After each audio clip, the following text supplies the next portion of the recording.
Fort lumturi. Leximet e sotme biblike na fokusojnë në dy karakteristika kryesore që ne I hasim në gjininë njerëzore.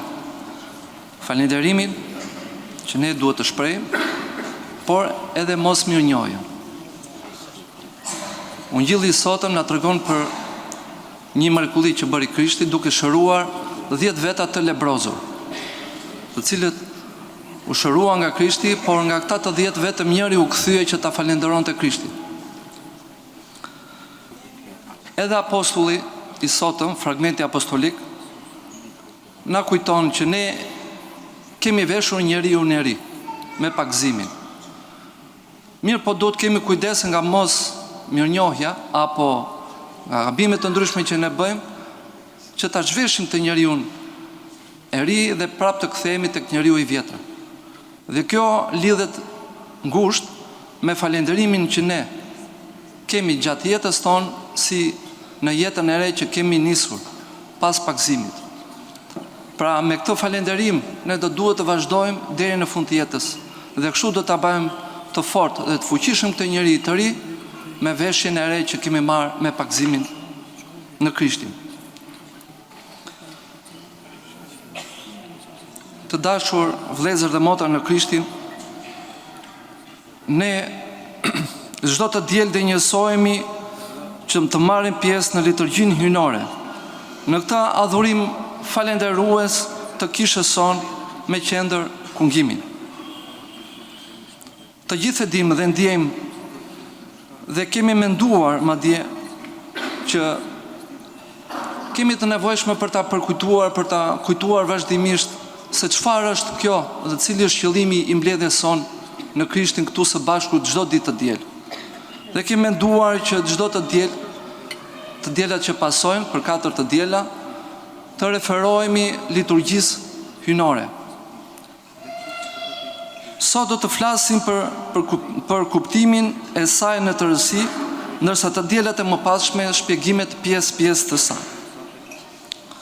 Liturgjia hyjnore është akti I mbledhjes së pjesëtarëve të komunitetit të krishterë ortodoks dhe veprimi I përbashkët I tyre në një bashkësi për të falenderuar, për të adhuruar, për të lutur, për të kënduar, për të lavdëruar, për të dëgjuar fjalën e Perëndisë dhe për të medituar për të, por edhe për të pohuar besimin tonë.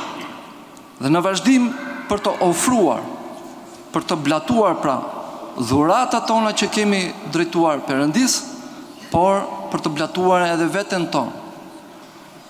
Të gjitha këto me falenderim drejt Krishtit. Dhe në vazhdim për të pasur përvojën e gjallë të mbretërisë së Perëndisë nëpërmjet kungimit me Krishtin. Liturgjia hyjnore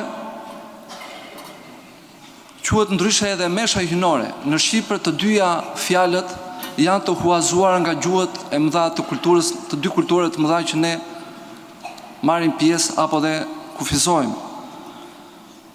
Nga greqishtja dhe latinishtja. Në greqisht është thia liturgjia, ndërsa në latinisht divina missa. Në fakt, liturgjia, fjala liturgji është ajo që e shpreh më mirë kuptimin dhe përmbajtjen e meshës. Në greqisht liturgji do të thot vepër e popullit, kurse në latinisht misa do të thot përlëshimi, por lidhet edhe me tryezën. Por ajo që I përmbledh të gjitha është grumbullimi I besimtarëve, pra siç e tham, në një veprim të përbashkët, në një bashkësi të vetme, për të falenderuar Perëndin. Liturgjia gjithmonë është rishfaqje e Krishtit të ngjallur tek besimtarët, është zbritje e Shpirtit të Shenjtë. Të gjitha këto me qendër falenderimin, Eukaristin. Edhe Eukaristia është fjalë huazuar nga greqishtja, nga ajo fjala Efkaristia. Dhe Eukaristia do të thotë falenderimi që drejtojnë besimtarët Perëndisë. Kështu falenderimi ynë është pjesëmarrje në darkën mistike të Zotit tonë Jezu Krisht, ngrënia e shenjtë e trupit dhe gjakut të Krishtit. Si edhe gjithë veprimi ynë i përbashkët është falendërues ndaj Perëndis për gjithçka që i ka bërë që nga krijimi i njerëzimit dhe krijimi ynë dhe deri në shpëtimin e botës dhe shpëtimin ton personal. Njerëzit përjetojnë mistikisht lidhjen me Perëndin, duke marrë pjesë në banketin e Zotit. Aq i madh është ky mister, saqë ne nuk mundemi ta shprehim dot, por vetëm ne falenderojmë dhe vetëm me anë të falënderimit ne mund të shprehemi. Si piknisje, liturgjia hyjnore ka darkën mistike të Zotit, gjatë së cilës Krishti e kreu duke ofruar trupin në ngrënie dhe gjakun në pirje për ndjesën e mëkateve dhe jetën e amshuar. Këtë mister, shkurt dhe thjesht të shërbespra, ne e morëm nga apostujt, të cilët ata ja transmetuan pasuesve të tyre. Në shekujt e parë, kur kisha ishte në numër e vogël dhe kishte karakter familjar, kryerja e Eukaristisë, pra e falënderimit, ishte lidhur me agapet, me darkët e të krishtera, ku të pasurit dhe të varfrit, sklevrit dhe skllavapronarët hanin në të njëjtën tryezë së bashku, në një atmosferë gëzimi dhe vllazërimi në Krishtin. Por për shkak të rritjes shtimit të numrit të besimtarëve dhe disa vështirësive të ndryshme, falënderimi hyjnor u nda nga këto agapet. Me kalimin e kohës, kjo shërbes u shtua me urata, veprime, procesione, duke u përsosur dhe u zgjuruar siç e kemi edhe sot. U krijuan tipa të ndryshëm eukaristish, falënderimesh pra, si në lindje ashtu edhe në perëndim të Evropës, të Azisë dhe Afrikës, dhe me emërtime të ndryshme. Por mbizotëruan liturgjitë e kryeqendrave të mëdha. Në lindje ajo e Konstantinopojës dhe në perëndim ajo e Romës. Në lindje, në vazhdim pra ne si kishë ortodokse, mbizotëruan 3 liturgji që vazhdojnë deri sot. Ajo e Shën Joan Gojartit, e Shën Vasilit të Madh dhe dhuratave të parashenjtëruara, që mendohet që është e Grigor Dialogut Papës së Romës. Mesha apo liturgjia e Shën Joan Gojartit është kjo që ne kremtojmë sot, apo të dielave më të shumta të vitit, e cila është më e gëzueshme dhe është më e vogël. Kremtojmë dhe meshën e Shën Vasilit, e cila kremtohet vetëm 10 herë në vit, e cila është e gjatë, është ajo liturgji që kemi vënë re që zgjatet dhe uratat janë më të gjata. Por kemi edhe liturgjinë apo meshën e dhuratave të parashenjtëruara, e cila kryhet në Kreshmën e Madhe pra të Pashkës, të mërkurave dhe të premteve, kryesisht dhe ditët e javës së madhe. Liturgjia nuk është lutje personale, por ajo është një adhurim i përbashkët me rregulla komunitare. Pra nuk është lutje personale me rregulla sipas dëshirës, por është adhurimi i përbashkët i kishës. Është adhurimi shërbesa adhuruese zyrtare e kishës. Dhe shprestaria jonë ndërthuret me rregullin liturgjik adhurues pra të kishës. Kemi vënë re pra që kemi dialog midis klerit dhe popullit, por kemi edhe qëndrime të përcaktuara në këtë. Kur diaku na thot urtësi drejt, apo kryet tan le t'ja ulim Zotit dhe ne duhet ulim kryet. Apo kur na porosit të diakoni që thot, apo prifti, që thot le t'i ngrem lart zemrat. Dhe prifti apo episkopi që e thot këtë, bën një demonstrim me dorë për të treguar që ne duhet ngrem lart zemrat. Kuptojmë pra zemrat, jo duart. Megjithatë edhe nëse ne duam edhe duart, pse jo? Por qëllimi është që le të ngrem lart zemrat. Fillojmë dhe shkëputemi dhe ky falënderim bëhet akoma edhe më i fuqishëm duke vënë në veprim edhe zemrën tonë. Pra, adhurimi i përbashkët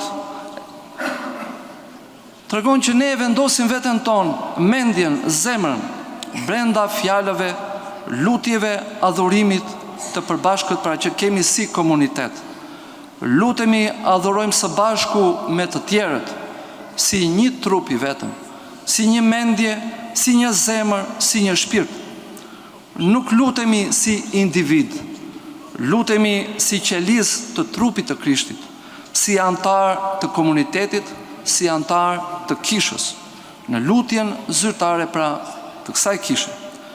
Të gjithë pra ne lutemi me fjalët e shërbesës dhe shprehemi me anë të këtyre fjalëve, dhe shërbesa ne në shpreh në mënyrë të plotë. Liturgjin ne fillojmë me fjalën, me shprehjen e bekuar është mbretëria e Atit, e Birit edhe Shpirtit të Shenjtë.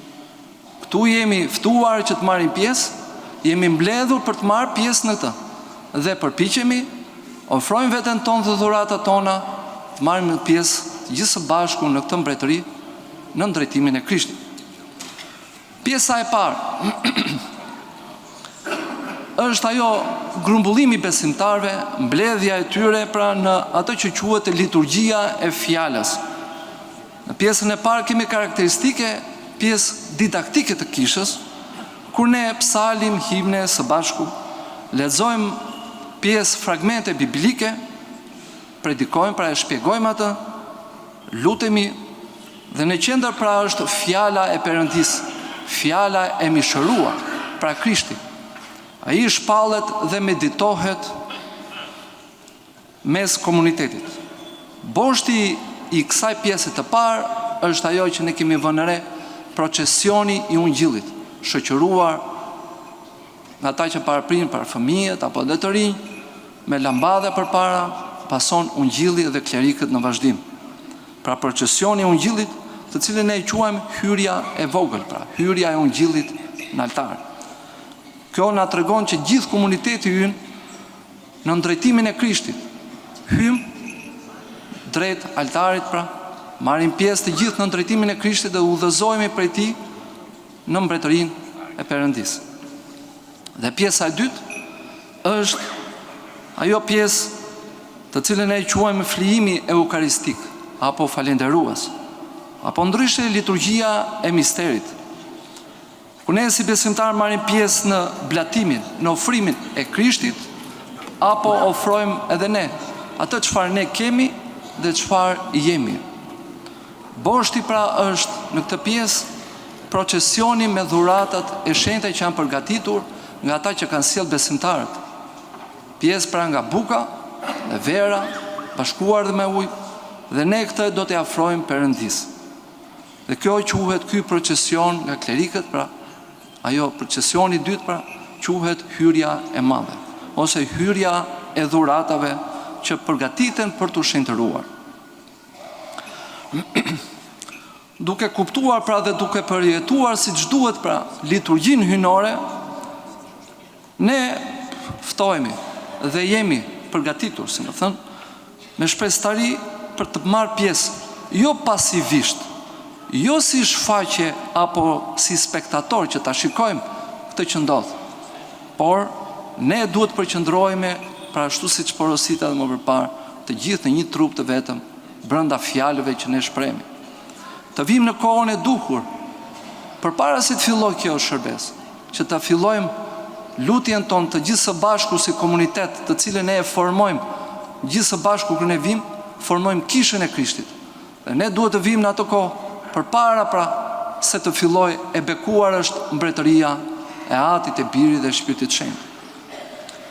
Dhe të mos largohemi po kështu, përpara se të mbaroj, kur ne themi me uratat e tërve tanë të shenjtë, o Zoti Jesu Krisht, Perëndia ynë mëshirona, shpëtona.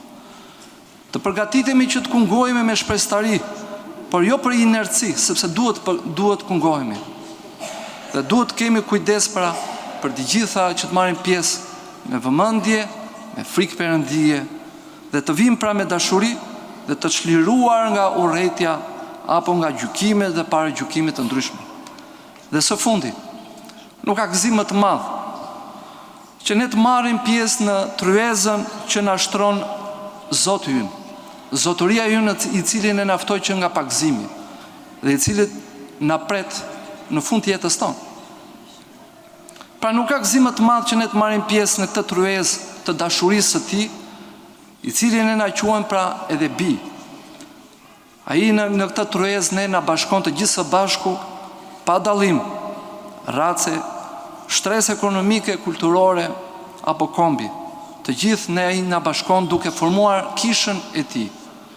Të gjithë ne ai na fton në këtë tryezë që ne të na falen mëkatet dhe të na japi jetën e amëshuar. Pra falënderim më të madh se kaq nuk ka. Le të përpiqemi të kërkojmë kudo në botë. Ne do shikojmë se nuk do të gjejmë. Nuk do të gjejmë as vizionin e jetës që ka jeta jonë, qofse ne do të kërkojmë jashtë kishës. Prandaj ne se të krishterë duhet të jetojmë vazhdimisht me falënderim. Prandaj edhe bëjmë thirrje vazhdimisht. Edhe ndërgjegja jonë na bën thirrje vazhdimisht. Apo edhe nëse është e komprometuar, do duhet ta pastrojmë dhe ta rikthejmë prapë, që të vinë të marrin pjesë në këtë falënderim. Sepse kur do ta shprehim këtë falënderim?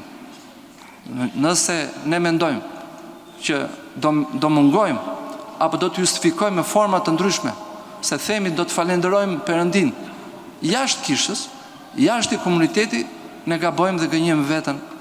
Dhe ky gënjim, në themi, apo kjo mosmjënjohje paralelizohet edhe mësimet që ne dëgjuam sot, pra si nga Ungjilli, me shërimin pra e 10 lebrozëve ku vetëm njëri u kthye, apo edhe me porosit që ne jep apostulli Pavli me veshjen e njeriu të ri, me veshjen e re në Krishtin.